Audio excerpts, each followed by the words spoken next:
ಇದರ ಜೊತೆಗೆ ಬ್ರಿಗೇಡ್ ಸಂಘಟನೆ ಕೆಲಸ ಮಾಡಿ ಅಥವಾ ಪಕ್ಷ ಸಂಘಟನೆ ಕೆಲಸ ಮಾಡಿ ಅಂತ ಬಿಜೆಪಿ ರಾಷ್ಟ್ರೀಯ ನಾಯಕರೇ ಈಶ್ವರಪ್ಪಗೆ ಸೂಚನೆ ನೀಡಿದ್ರು ಅಂತ ಕೂಡ ಬಿಎಸ್ ಯಡಿಯೂರಪ್ಪ ಹೇಳಿದ್ದಾರೆ.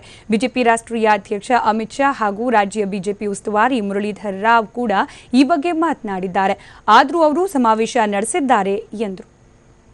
ವಿಧಾನ ಪರಿಷತ್ತಿನ ಪ್ರತಿಪಕ್ಷದ ನಾಯಕರಾಗಿ ಸಂಘಟನೆಯನ್ನ ಬಲಪಡಿಸೋಕ್ಕೋಸ್ಕರ ಏನು ಕೆಲಸ ಮಾಡ್ತಾ ಇದ್ದಾರೆ ಇದನ್ನು ಮೊದಲು ಸ್ಪಷ್ಟ ಮಾಡಲಿ. ರಾಯಣ್ಣ ಬ್ರಿಗೇಡ್ ಕಟ್ಟೋದಾದರೆ ಅದರ ಜವಾಬ್ದಾರಿ ತೊಗೊಂಡು ಕೆಲಸ ಮಾಡಲಿ. ವಿರೋಧ ಪಕ್ಷದ ನಾಯಕರ ಕೆಲಸ ಮಾಡಬೇಕು ಅಂದರೆ ಇದರ ಜವಾಬ್ದಾರಿ ತೊಗೊಂಡು ಕೆಲಸ ಮಾಡಬೇಕು.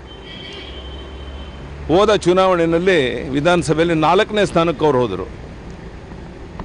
ಅವ್ರನ್ನ MLC ಮಾಡಿ ವಿರೋಧ ಪಕ್ಷ ನಾಯಕರು ಮಾಡೋದು ಅಪರಾಧ ಏನು?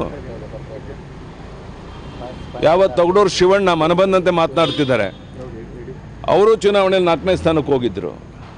ಅವರು ಮನಬಂದಂತೆ ಮಾತನಾಡ್ತಿದ್ದಾರೆ. ಈ ಭಾನುಪ್ರಕಾಶ್, ನಿರ್ಮಲ್ ಕುಮಾರ್ ಸುರಾನ ಇವರಿಬ್ಬರು ಪಕ್ಷದ ನಮ್ಮ ಉಪಾಧ್ಯಕ್ಷರುಗಳು. ನಮ್ಮ ರಾಷ್ಟ್ರೀಯ ನಾಯಕ ಸಂತೋಷ್ ಅವರ ಬಲಗೈ ಬಂಟ್ರಿ ಇವರಿಬ್ಬರು.